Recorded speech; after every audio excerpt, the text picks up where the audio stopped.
un bon archer, d'abord il faut que ton arc soit à ta portée. Il faut que tu arrives à tirer ça. Parce que si tu le tires que tu n'atteins pas, ta force ne peut pas tirer ça. Ça va aller tordu, ou bien ça va aller baisser. Voilà, donc d'abord c'est ça. Il faut d'abord avoir un arc qui est à ta portée. Selon les arcs, il y en a qui sont du bois vers la ligne, peut être large. Donc il faut aussi savoir quel genre de flèches conviennent. Voilà, les flèches qui conviennent, ça peut être des flèches courtes. Si par exemple c'est mon arc pareil, même si elle est courte, tu ne peux pas tirer à ce que cette pointe-là et ce fer-là vient jusqu'au doigt. Mais si c'est un truc un peu élargi, vous allez chercher des flèches assez longues aussi. Vous allez tirer, puis c'est beaucoup plus flexible.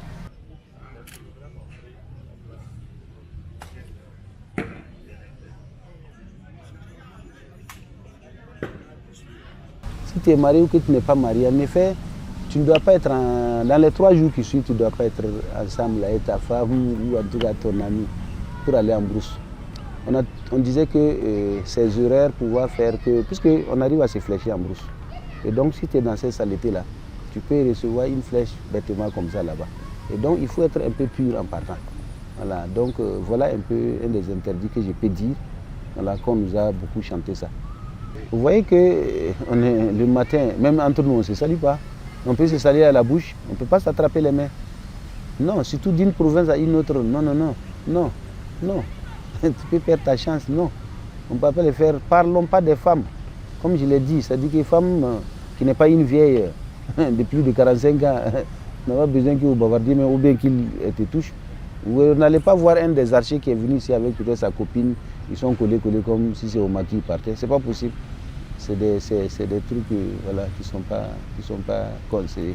Tu ne dois pas être quelqu'un qui, par exemple, on a dit, si tu as vu un animal au cours de la chasse qui est tombé, ça, puis on sort en centaines. Voilà, donc, qui a quitté l'autre côté, venu tomber avec une flèche, on doit réclamer qui a tiré. On a des marques sur les flèches.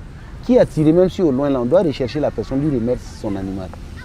Si tu as jeté, tu prends, ça aussi, tu peux avoir des problèmes en brousse un jour. C'est-à-dire, on a dit qu'un animal sauvage a attaqué quelqu'un, on a dit qu'une flèche a touché quelqu'un, tu es dans ces interdits-là, c'est pourquoi. Voilà, si tu fais ça le même jour, ça peut ne pas être chose, mais il peut arriver que tu aies des problèmes après. Voilà des interdits que je peux donner sur ce qui concerne la chasse.